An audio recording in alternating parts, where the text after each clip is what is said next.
How disrespectful can you get? Look at this. Just hands over the Medal of Honor. Vietnam war pilot Captain Larry Taylor walks away. Showing once again, he either doesn't really care or he isn't all there.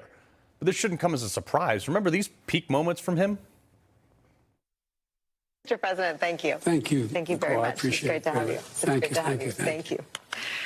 Don't go anywhere. It's a very exciting day around here. We'll have reaction. Representative Jackie, are you here? Where's Jackie? I didn't think she was going to be here. The Congresswoman had passed at that point when he was introducing. Joining me now to discuss, host of the Greg Kelly Reports right here on Newsmax at his new time, 9 p.m., Greg Kelly himself. Sharp as a tack. Yeah, I mean, how do you defend that one? Well, look, there are a million reasons to not like Joe Biden, okay? And I'm familiar with all of them. I will say, walking away like that, I don't think it was an intentional diss of that soldier, right? It was just Joe muffing up the very basics of the job that anybody, and I mean anybody, you know, right out of the phone book, right off the street would know how to do it. I mean, don't they give him a little spot, right? They give him, stand on this spot. They give him a card. You know, you are here. You're there. It's very much spelled out. So he's losing the basics. I had a doctor on the other night, like his judgment, not the bad judgment that we all see about the policy, but his judgment, you know, cracking jokes in a natural disaster, that kind of stuff. He's losing it fast. Yeah, and checking his watch when, you know, members are being taken off, or their bodies are being taken off a plane. But Kamala Harris, she's overseas doing God knows what, some pointless conference. And she was asked by a reporter if she was prepared to take over the presidency. I saw this and I was like, whoa, look.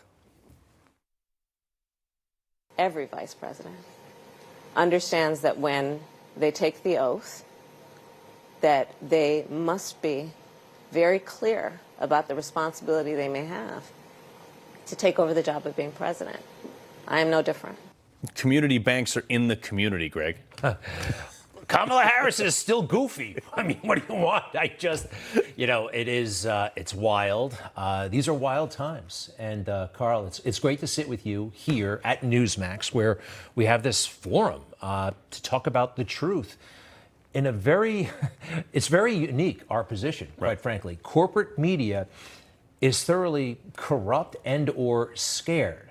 And here at Newsmax, we have this freedom to embrace the truth and to exercise our freedom. And I'm gratified. I'm also a little bit surprised that it's really just happening here and a handful of other places. And I'm thrilled to be doing the show now at 9 o'clock, folks. 9 o'clock East Coast time. It's a new time. We were on at 10 before, and we just figured it out. It's great that you have the right squad with Chris Plant. You know, at the end of the day, then you can kind of throw around all kinds of crazy ideas, right, and see what sticks and have a lot of fun. It's a great show. 10 o'clock better time. 9 o'clock better time for me and my wife. Yep.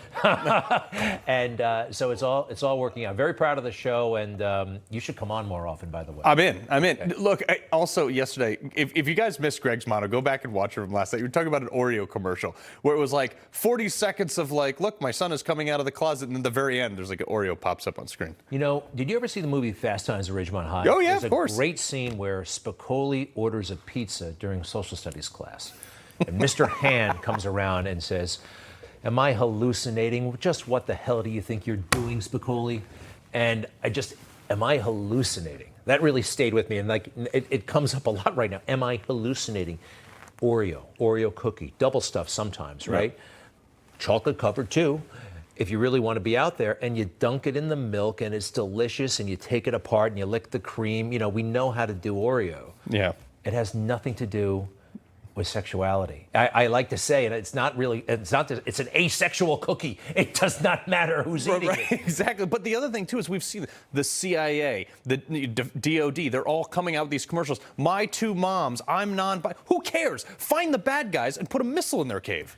Yeah, you know, who cares? To a point, though, because, you know, let's face it, there are people, Judeo-Christian values, right? And it's almost like they're daring people to say, you want to make an issue out of this? I don't, but I don't want you to make an issue out of my lifestyle choices. And more, I'm feeling a certain, I don't know, vulnerability, a certain, like, maybe we're being left out of the party. Yeah, well, but Bud Light, too. It's like, Who did they think their customer base was? You just alienate. You're on the hood of a NASCAR. Why would you put a trans person as your spokesman? Yeah, I don't understand what's happening. And I know about that rating they have, you know, the woke rating and the human rights campaign, but that's not a sufficient explanation. And I think a lot of what's happening, you have very rich, powerful people, generally white people, generally heterosexual men who want to keep those jobs. I'm talking about the very, very top. And they will do all this crazy stuff. They'll burn everyone down. Unfortunately, it affects the guys who are making $25,000 a year. Well, Greg, we got to leave it there. 9 p.m. We'll see you. Appreciate you coming on.